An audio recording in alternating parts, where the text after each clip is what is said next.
ازيكم حبايب قلبي؟ عاملين ايه؟ يا رب تكونوا بخير. يوم جميل سعيد عليكم ان شاء الله. زي ما انتم شايفين بقى النهارده كده فلوج صغير كده قلت اصوره لكم، وبقالي كتير ما صورتش. يا جماعه الجو حر جدا والله، الواحد مش عارف يعمل ايه ولا ايه.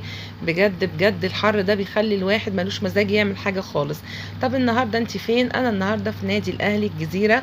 زي ما انتم شايفين قلنا كده نقضي وقت جميل كده اخر النهار.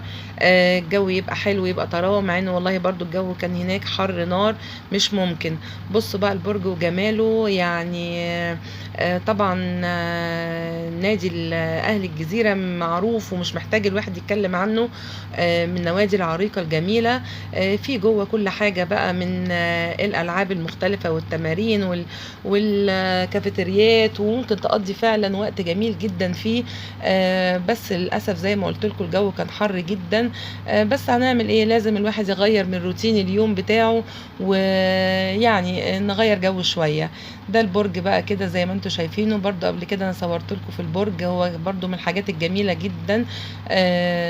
يعني الخروجة بتاعته بتبقى ممتعة. بس كده زي ما انتم شايفين مفيش حاجة يعني. قضينا وقت ظريف. الأولاد فضلوا يلعبوا شوية، وهنزل لكم باقي الفيديو إن شاء الله.